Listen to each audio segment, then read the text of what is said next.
இன்னைக்கு சட்டசபையில மாண்புமிகு எதிர்கட்சி தலைவர் ஒரு ஒன் லைன்ல குற்றச்சாட்டை வச்சுட்டு கிளம்பி ஓடிட்டாங்க. எங்க உண்மை அவங்க சொன்னதெல்லாம் பொய்ன்னு தெரிஞ்சிருமோன்னு எல்லாரும் எந்திரிச்சு கிளம்பி போயிட்டாங்க.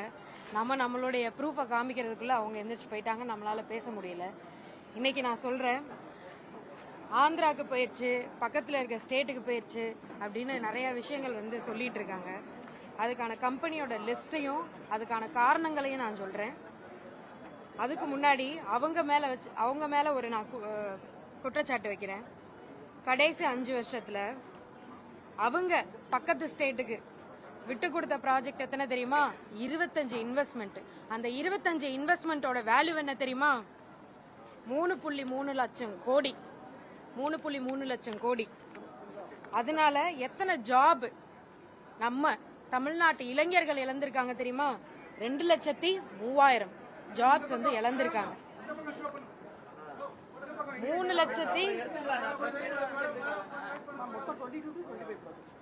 3,25 ப்ராஜெக்ட்ஸ் இழந்திருக்காங்க. இது 7 ஸ்டேட் இதனால பெனிஃபிட் ஆயிருக்கு. குஜராத், அங்க டாடா எலக்ட்ரானிக் செமிகண்டக்டர் ஃபேப் போயிருக்கு 2024. JSW குரூப் ஒடிசாக்கு போயிருக்கு. இவி பேட்டரி அண்ட் ஸ்மெல்டிங் 2024 போயிருக்கு. குஜராத் சுசுகி மோட்டார் ஆட்டோமொபைல் 2024 போயிருக்கு. குஜராத்துக்கு மறுபடியும் மைக்ரான் டெக்னாலஜி ATMP போயிருக்கு. மகாராஷ்டிரா டொயோட்டோ மோட்டார் 2024 போயிருக்கு. மொத்தமே நீங்க பாத்தீங்கன்னா இந்த இதை பாருங்க, 2024 இந்த கிராஃப் பாருங்க, 2024 இருக்க கிராஃப் பாருங்க, எவ்வளோ ப்ராஜெக்ட அவங்க இழந்திருக்காங்க மீதி ஸ்டேட் கிட்ட. 24 மட்டுமே, ஒவ்வொரு முறையும் இழந்திருக்காங்க. ஆனா 24 மட்டுமே எவ்வளவு ப்ராஜெக்ட இழந்திருக்காங்கன்னு பாத்துக்கோங்க. பர்சன்டேஜ் 2.23. இவங்க என்னைய கேள்வி கேட்கறாங்க, ஆந்திராக்கு நான் வழி அனுப்பிச்சு வைக்கிறேன்னு 30 நாள்ல எங்களை கேள்வி கேட்கறாங்க. அதுக்கும் நான் ஆன்சர் வச்சிருக்கேன். அவங்க கேட்ட ஒவ்வொரு கம்பெனிக்கும் நான் சொல்றேன். அப்போலோ டயர்ஸ் சொன்னாங்க. இது யார் சொன்னது தெரியுமா? திரு ரகுநாதன் அவர்கள் பேசிய ஒரு காணொலியை பார்த்தேன் சன் நியூஸ்ல. அவர் சொன்னார் அப்போலோ டயர்ஸ் போயிடுச்சுன்னு. அப்போலோ டயர்ஸ் நிறுவனம் தற்போது 2 புதிய திட்டங்களை இந்தியாவில் அமைக்க திட்டமிட்டு வருகிறது. ஒரு திட்டம் ஆந்திர பிரதேசத்தில் ஸ்ரீ சிட்டிக்கு அருகிலுள்ள அவர்களின் தற்போதைய நிலத்தில் அறிவிக்கப்பட்டுள்ளது. இந்த திட்டம் ஏற்கனவே பிப்ரவரி 2026 எங்களுக்கு தெரிவிக்கப்பட்டது. இது ஒரு புதிய திட்டம் அல்ல. 2வது திட்டத்திற்காக, ஒரு கிரீன்ஃபீல்டு அல்ட்ரா மெகா திட்டத்திற்காக தமிழ்நாட்டுடன் கலந்துரையாடல் நடத்தியதை தொடர்ந்து அப்போலோ டயர்ஸ் நிறுவனம் தென் தமிழகத்தில் நிலம் தெரிவு செய்யும் பணி தொடங்கியுள்ளது. ஆந்திர பிரதேசத்தில் அறிவிக்கப்பட்டுள்ள முதலீடு ஒரு தனிப்பட்ட திட்டம் என்றும் இது தமிழ்நாடு அரசுடன் நடைபெற்று வரும் கிரீன்ஃபீல்டு திட்ட கலந்துரையாடல்களை பாதிக்காது என்றும் அந்நிறுவனம் உறுதிப்படுத்தியுள்ளது. 2வது, ராயல் என்ஃபீல்டு. தமிழ்நாட்டில் ராயல் என்ஃபீல்டு தற்போது 4 உற்பத்தி ஆலைகளையும் 1 ஆராய்ச்சி மற்றும் மேம்பாட்டு ஆலையையும் இயக்கி வருகிறது. தமிழ்நாட்டிற்கு வெளியே உற்பத்தி தளத்தை கொண்டிருப்பதற்காக ராயல் என்ஃபீல்டு வாரியம் மேற்கொண்ட இடர் குறைப்பு உத்தியின் ஒரு பகுதியாக ஆந்திர பிரதேசத்தில் சமீபத்தில் அறிவிக்கப்பட்ட புதிய ஆலை அதன் 5வது ஆலையாக அமையும் என அந்நிறுவனம் தெரிவித்துள்ளது. ஆந்திர பிரதேச அரசுடனான கலந்துரையாடல்கள் அக்டோபர் 2025 எங்களுக்கு தெரிவிக்கப்பட்டன. அதனைத் தொடர்ந்து ராயல் என்ஃபீல்டு நிறுவனம் தனது 4வது உற்பத்தி ஆலையை தமிழ்நாட்டின் செய்யாறில் துவங்கி வைத்துள்ளது. அதானி கிரீன் எனர்ஜி லிமிடெட் உலக முதலீட்டாளர்கள் மாநாடு 2024 கையெழுத்திடப்பட்ட ஹைட்ரோ ஸ்டோரேஜ் திட்டத்திற்கான அதானி கிரீன் எனர்ஜியின் முதலீடு தமிழ்நாட்டிலேயே தொடர்கிறது. மேலும் அதனை நடைமுறைப்படுத்த நடவடிக்கை எடுக்கப்பட்டு வருகிறது. வேலூர் மாவட்டம் அல்லேரியில் முதற்கட்ட பணிகளுக்கான டான்ஜெட்கோ நிறுவனம் அந்நிறுவனத்திற்கு விருப்பம் தெரிவிக்கும் அறிவிப்பை வெளியிட்டுள்ளது. அதன் சாத்தியக்கூறு மற்றும் பொறியியல் பணிகள் தற்போது நடைபெற்று வருகின்றன. முதற்கட்ட பணிகளை தொடர்ந்து திருநெல்வேலி மாவட்டத்தில் 2வது கட்ட பணிகள் திட்டமிடப்பட்டுள்ளன. ஆந்திர பிரதேசத்தில் குழுமத்தால் செய்யப்படும் எந்த ஒரு கலந்துரையாடல்களும் அறிவிப்புகளும் தமிழ்நாட்டில் அந்நிறுவனத்தின் தற்போதைய மற்றும் நடைபெற்று வரும் முதலீட்டுகளுக்கு கூடுதலாக ஒரு தனி முன்மொழியப்பட்ட திட்டம் தொடர்பானவை ஆகும். இதை தவிர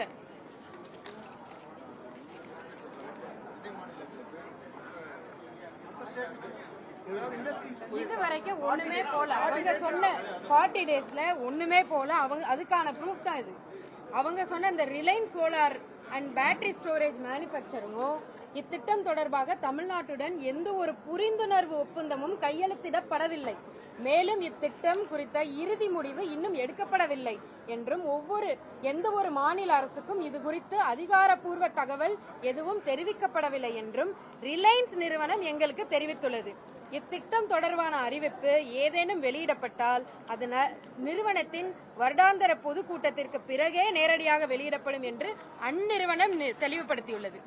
கூகுள் டேட்டா சென்டர் இத்தரவு மையத்திற்கு கூகுளின் மதிப்பீடு ஆந்திர பிரதேசத்தில் மட்டுமே மட்டுப்படுத்தப்பட்டிருந்தது. அதற்கு தொடர்ச்சியாக அமைந்துள்ள பரந்த அளவிலான வறண்ட நிலங்களின் இருப்பு, வழங்கப்பட்ட ஊக்கத்தொகை தொகுப்பு, தரவு மைய செயல்பாடுகளுக்கு தேவையான நீர் பயன்பாடு சார்ந்த அம்சங்கள் ஆகியவை முக்கிய காரணங்களாக அமைந்தன. அங்க போறது அக்னியாஸ் ஒரு கல்யாணி குரூப் வேம்பூரில் அமைய உள்ள தொழிற்சாலைகளுக்கான சக்தி ஏரோஸ்பேஸ் அண்ட் டிஃபென்ஸ் சிஸ்டம் மற்றும் டைகான் ஆகிய நிறுவனங்களுடன் தமிழ்நாடு அரசு 2 முக்கிய புரிந்துணர்வு ஒப்பந்தங்களை கையெழுத்திட்டுள்ளது. இவ்விரு நிறுவனங்களுக்காக சுமார் 2000 ஏக்கர் நிலங்கள் கையகப்படுத்தப்பட்டுள்ளன. மேலும் இதே போன்றொரு திட்டத்திற்காக ராமநாதபுரத்தில் ஜீனஸ் நிறுவனத்திற்கு நிலம் ஏற்கனவே ஒதுக்கப்பட்டுள்ளது. ஏடிஏ அண்ட் கேப்ஸ் பெங்களூரிலிருந்து ஏடிஏவை இடமாற்றம் செய்வதற்கான கலந்துரையாடல்கள் டிஎன்டிஐசி மூலம் முன்னதாகவே தொடங்கப்பட்டு மாநில அரசால் இது ஒரு முக்கிய உத்திசார் திட்டமாக முன்னெடுக்கப்பட்டது. அக்டோபர் மாதத்தில் புரிந்துணர்வு ஒப்பந்தம் கையெழுத்தாகும் நிலையில் ஏடிஏ இருந்ததாக அறியப்பட்டது. இருப்பினும் பாதுகாப்பு அமைச்சகத்தின் அறிவுறுத்தல்களை தொடர்ந்து அந்த செயல்முறை நிறுத்தி வைக்கப்பட்டது. அதனைத் தொடர்ந்து இந்த ஆண்டின் தொடக்கத்தில் அண்டை மாநிலம் ஒன்றுடன் புரிந்துணர்வு ஒப்பந்தம் மேற்கொள்ளவிருப்பதாக ஏடிஏ அறிவித்துள்ளது. அதே வேளையில் ஏடிஏ உடனான கலந்துரையாடல்கள் தொடங்கிய போது கேப்ஸ் உடனான பேச்சுவார்த்தைகளும் தொடங்கப்பட்டன. ஏடிஏவிற்கான திட்டத்துடன் இணைந்தே கேப்ஸ்கான புரிந்துணர்வு ஒப்பந்தமும் மேற்கொள்ளப்படும் என்று எதிர்பார்க்கப்பட்டது. ஆனால் புரிந்துணர்வு ஒப்பந்தம் ஏதும் மேற்கொள்ளப்படவில்லை. தற்போது தமிழ்நாடு கேப்ஸின் செயற்கைக்கோள் மையத்தை அமைப்பதற்கான வாய்ப்பை பெறுவதில் வலுவான நிலையில் உள்ளது. மேலும் இந்த ஏற்பாட்டை முறைப்படுத்துவதற்கான கலந்துரையாடல்கள் சாதகமான முறையில் தொடர்ந்து நடைபெற்று வருகின்றன. இது யார் சொன்னது? சன் நியூஸ்ல அவர் பேசின ரகுநாதன் அவருக்கான பதில்கள். நான் முடிச்சிடுறேன் சார். நீங்க கேட்ட அந்த ஆதாரத்தோட நான் சொல்லணும்ல, எந்த இதுவுமே அங்க போகலன்னு சொல்லி சுரேஷ் சம்பந்தம் அவர்கள் ஒரு ட்வீட் போட்டிருந்தாரு. அவருக்கான இது நான் சொல்லிக்கிறேன். எல்லாமே ஆந்திராவுக்கு போகுதுன்னு சொன்னதுக்கு. ஹிண்டால்கோ தமிழ்நாட்டுடன் எந்த பேச்சுவார்த்தையும் நடைபெறவில்லை. ஆந்திர பிரதேசத்தில் உள்ள இத்திட்டம் ஆப்பிள் ஐபோன் கேஸ்கள் உரைகளுக்காக உயர்தர அலுமினிய எக்ஸ்ட்ரூஷன்களை உற்பத்தி செய்வதை நோக்கமாக கொண்டிருக்கிறது. மேலும் ஆந்திர பிரதேசம் இத்திட்டத்தை தனது மின்னணு பாகங்கள் உற்பத்தி கொள்கையின் கீழ் நிலைநிறுத்தியுள்ளது. ஏற்கனவே 2021ஆம் ஆண்டில் ஹைட்ரோ நிறுவனத்திடமிருந்து கையகப்படுத்தப்பட்ட ஒரு அலுமினிய எக்ஸ்ட்ரூஷன் ஆலையை குப்பத்தில் ஹிண்டால்கோ நிறுவனம் இயக்கி வருகிறது. ஏற்கனவே உள்ள இந்த ஆலையில் எக்ஸ்ட்ரூஷன் மேற்பரப்பு மெருகூட்டல் மற்றும் புனையமைப்பு திறன்கள் உள்ளன. இதனால் வேறு இடங்களில் புதிதாக ஒரு ஆலையை அமைப்பதை விட விரிவாக்கம் செய்வது எளிதாகவும் வேகமாகவும் இருக்கிறது. இது ஆந்திர பிரதேசத்தில் ஏற்கனவே உள்ள ஆலையின் விரிவாக்கமே ஆகும்.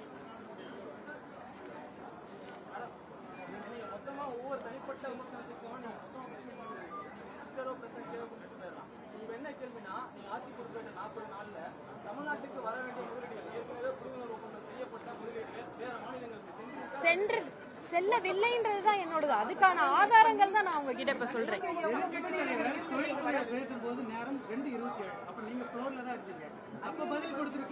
அவர் தான் எந்திரிச்சு போயிட்டாரு. நீங்க எங்க பாத்தீங்க? அவர் எந்திரிச்சு போயிட்டாரு. எத்தனை பேரும் எந்திரிச்சு போயிட்டாங்க.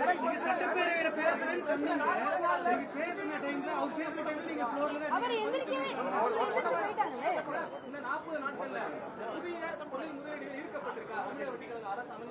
கண்டிப்பா ஈர்க்கப்பட்டிருக்கு. 40 நான் ஒண்ணு கேக்குறேன்.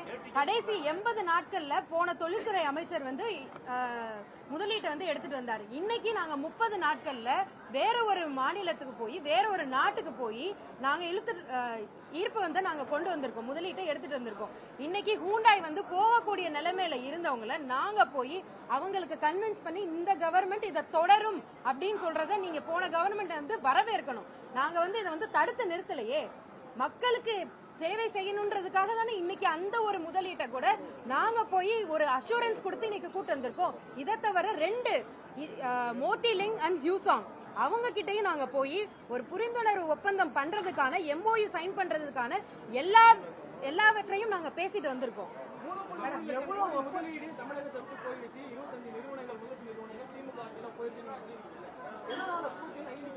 இருக்கு இருக்கு இருக்கு இதோ எல்லாத்தையும் நான் வேணா உங்களுக்கு பிபிடியா தந்துடுறேன், நீங்க ப்ரொஜெக்ட் பண்ணுங்க. பிரஸ் ரிலீஸா நான் கொடுத்துறேன், டீடைல்டா இருக்கு. எதனால போச்சு, ஒவ்வொரு நிறுவனம் எதனால போச்சுன்னு டீடைலாவே மேடம் மேடம் மேடம் நீங்க இண்டஸ்ட்ரியல் மினிஸ்டரா இருக்கீங்க. பரந்தூர் விமான நிலையம் கொண்டு வரப்படுமா அல்லது ஏன்னா நேற்று முன்தினம் கூட நிலம் கையகப்படுத்துறதுக்கான ஒரு நோட்டிபிகேஷன் வந்தது, மிகப்பெரிய ஒரு ப்ராஜெக்ட். தமிழ்நாடு வந்து கிரீன் ஏர்போர்ட் வருமா வராத மேடம்? ஆல்ரெடி உங்களுக்கு எங்க இதுல இருந்து உங்களுக்கு அறிக்கை கொடுத்துட்டாங்க. அதுதான் எங்களுடைய நிலைப்பாடு. அந்த நிலைப்பாடுல தான் நாங்க இருக்க போறோம். இப்ப நம்ம கிட்ட இருந்து போதா சொல்லப்படுது, அதாவது தொடர்ச்சியாக தமிழ்நாடு அரசுடைய தொழில் முதலீடுலாம் மற்ற மாநிலம் போகுது. இதெல்லாம் திமுக ஆட்சி காலத்துல இருந்து அந்த தொழில் முதலீடுகள்லாம் தொடர்ச்சியா போயிட்டு இருக்கா இல்ல? எங்க இதுல நான் போகவே இல்லை, நான் சொல்றேன். நம்ம இதுல போகவே இல்லை. அவங்க டயத்துல போனத நம்ம மேல பழி போடுறதுதான் என்னால ஏத்துக்க முடியல. காரணங்கள் பல காரணங்கள் இருக்கு. ஒன்னு டிலே, பல கரப்ஷன். அவர் கூட ஒரு ஆக்டிங் மினிஸ்டர் ஒருத்தவர் இருந்தாரு, அவருடைய தம்பி. அவர் முன்னெடுத்து வச்ச அத்தனை கரப்ஷன் மூலமா தான் இன்னைக்கு எல்லா கம்பெனியும் வேற ஒரு ஸ்டேட்டை தேடி ஓடுறாங்க. இல்ல கரப்ஷன் சார்ஜஸ் அப்படின்னா do you have any plans for அதாவது சட்ட ரீதியான புகார்? அதுக்காக தான் 21 days அப்ரூவல் சிஸ்டம் வந்து நாங்க கொண்டு வர போறோம். அந்த ஒரு நீங்க மென்ஷன் கரப்ஷன் சார்ஜ் இருக்கு, இத்தனை புகார்கள் இருக்கு, லஞ்சம் வாங்கியிருக்காங்க அப்படின்னா அவர்கள் மீது FIR நடவடிக்கையோ இல்ல DBSC கேஸ் போடுறதுக்கான சாத்தியம் இருக்கு. அதுக்கான நடவடிக்கைகள் நாங்க கண்டிப்பா எடுப்போம். ஆனா நீங்க ஒரு என்வாயன்மெண்டல் கிளியரன்ஸ் வாங்கணும் கூட அதுக்கு கூட நீங்க வந்து காசு கட்டுற நிலைமை தான் இன்னைக்கு இருந்தது. அதையெல்லாம் ஒழிக்கணும்னு சொல்லி தான் 21 days அப்ரூவல் நாங்க வந்து கொண்டு வர போறோம்.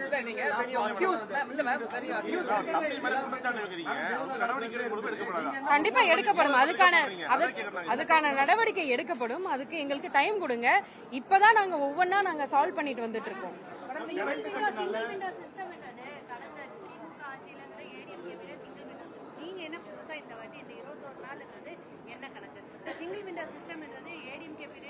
ஆனா அது யாரும் ஒர்க் பண்ணலங்க. இன்னமும் அது அந்த டயத்துல இருந்து பேப்பர் ஒர்க் மட்டும்தான் இன்னமும் நடந்துகிட்டு இருக்கு. ஏன்னா அவங்களுக்கு அங்க இருந்துதான் காசு வந்துகிட்டு இருந்தது. அதனாலதான் அவங்க இது யூஸே பண்ணல. நாங்க எஃபெக்டிவா யூஸ் பண்ண போறோம். எல்லாத்தையுமே ஆன்லைன்ல கொண்டு வர போறதா எங்களோட சிஸ்டம். ஒரு மாத காலத்துல நீங்க என்ன மாதிரி நிறுவனங்கள் கொண்டு வந்திருக்கீங்க? நான் தான் சொல்லிட்டேனே உங்களுக்கு, மோத்திலிங் அண்ட் ஹியூசாங்ன்ற ஒரு 2 நிறுவனத்தோட நாங்க ஆல்ரெடி பேசியிருக்கோம். இதுக்கு முன்னாடி LNT, நீங்க எங்களோட ஃபர்ஸ்ட் இது வந்து LNT இது இருந்தது. இப்ப ஹூண்டாய் வந்து நாங்க அவங்களோட புரிந்துணர்வு ஒப்பந்தம் என்னைக்காவது அவங்க ஆட்சி காலத்துல நம்பர் சொன்னாங்களா இத்தனை கோடி இருந்து நாங்க இன்வெஸ்ட் பண்ண போறாங்கன்னு? எங்க கூட பேசிதான் இன்னைக்கு அவங்க இத்தனை கோடி நாங்க இன்வெஸ்ட் பண்ண போறோம் தூத்துக்குடியிலன்னு ஒரு நம்பர் ஃபிகர் கொடுத்ததே இங்க தாவேகா கவர்மெண்ட்ல தானே. மேடம் இப்ப வந்து எதிர்கட்சி தலைவர் பேசும்போது CS தலைமையில நீங்க ஒரு கமிட்டி போட்டிருக்கீங்க. ஏற்கனவே கைடன்ஸ் ஒரு அமைப்பு இருக்கு. கைடன்ஸ் அமைப்பு இருக்குமா? அந்த கைடன்ஸ் அமைப்பு இருக்கும். இது தேவையில்லாம ஒரு குற்றச்சாட்டை வந்து வைக்கிறதே வந்து அவங்களோட வழக்காவே வச்சிருக்காங்க. கைடன்ஸ் டீம் வந்து கண்டிப்பா இருக்கும். இது வந்து நம்மளுக்கு எக்ஸ்ட்ராவா ஒரு டீம் நம்ம போட்டு இன்னும் நல்ல ஒரு செயல்படுறதுக்காக தான் இந்த ஒரு டீம் வந்து நம்ம போடுறோம். இன்னமும் நான் தான் சொல்லிட்டேனே, பல தலைவர்கள் இன்னமும் அவங்களுக்காகவே ஒர்க் பண்ணிட்டு தான் இருக்காங்க. அதுதான் காரணம். எளிமையா கரண்ட் கட்டுனால MSME செக்டர்ல நிறைய பாதிப்பு ஏற்பட்டிருக்கு அப்படின்ற ஒரு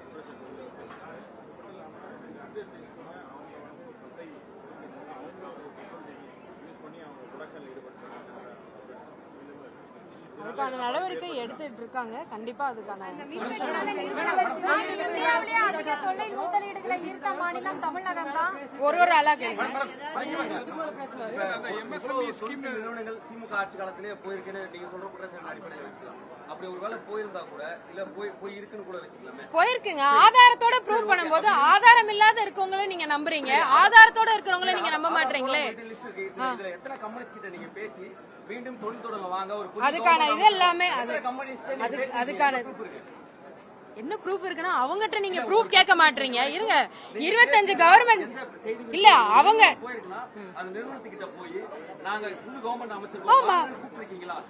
அந்த ரீலே போதுமேங்க, அதுக்கு பதில் ரீலே போதுமேங்க. இங்கிருந்து போன நிறுவனங்கள்ட்ட பேசினதா ஒரு செய்தி குறிப்பும் இன்னும் வரல. நீங்க என்ன நிறுவனத்தை பேசுறீங்க? ஒரு 4 நிறுவனம் சொல்லுங்க. இங்கிருந்து போன நான் தான் சொல்லிட்டேனே, கண்டிப்பா வரும். அதுக்கான ஒரு நிமிஷம், அதுக்கானது நான் உங்களுக்கு காமிக்கிறேனே. தொடங்கலாம் வாங்க, நம்ம ஒரு நல்ல கவர்மெண்ட் அமைச்சிருக்கோம் அப்படின்னு எந்த கவர்மெண்ட் கிட்ட பேசுறீங்க? ஒரு 4 நிறுவனம் சொல்லுங்க.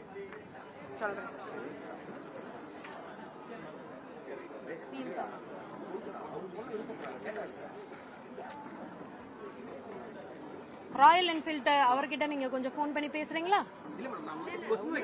இல்ல நான் சொல்றேன் இதுதான். நாங்க ஏதோ யார்கிட்டயுமே பேசாத மாதிரியும் நீங்க கேக்குற கேள்விகள் அதாவது ஆதாரம் இல்லாத இருக்கவங்கள்ட்ட நீங்க கேள்வி கேட்க மாட்டீங்க, ஆதாரத்தோட பேசுறவங்க கிட்ட நீங்க கேள்வி கேட்கறத என்னால ஏத்துக்க முடியல. நான் தான் சொல்லிட்டேனே, ராயல் என்ஃபீல்டு கிட்ட நாங்க பேசணும்னு சொல்லிட்டு. இதுக்கு மேல உங்களுக்கு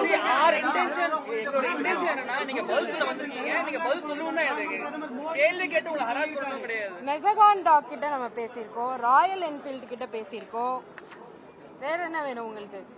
மெசகான் டாக் பத்தி நீங்க கேட்கவே இல்லையா? அதுவும் தானே பெரிய லெவல்ல போய்கிட்டே இருக்குன்னு சொல்லிட்டு. செப்டம்பர் 19ஆம் தேதி டிஎம்கே கவர்மெண்ட் தான் இருந்திருக்கு. 2025 MDL plus Cochin shipyard signed MOU with Tamil Nadu.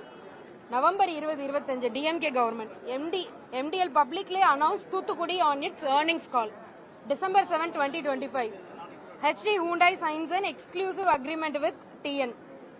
December 26, 19 days after Hyundai deal, SPDS guidelines notified by the center. January 2026, 38 days after Hyundai deal, N-Ship TN SPV formally incorporated. Early 2026, feeling they felt sideline. அதுதான் நான் சொல்லிட்டேங்க, Royal என்ஃபீல்டுன்னு சொல்லிட்டேன். இதுக்கப்புறம் Royal Enfield ஏற்கனவே MOU அடுத்த மாநிலத்துக்கிட்ட sign பண்ணாங்க. இல்ல நான் தான் சொன்னேனே, அதுக்கு ஆன்சரா தான் நான் கொடுத்துட்டேனே உங்களுக்கு. அந்த கேள்வியை நீங்க திரும்ப கேட்காதீங்க. இங்க பாருங்க, நான் உங்களுக்கு ஆன்சர் பண்ண கேள்விக்கு திரும்ப அது கேட்காதீங்க. சரிங்க, ரொம்ப நன்றி. இதுதான் உங்களுக்கு வேணும்னா நான் அதை பப்ளிஷ் பண்றேன்.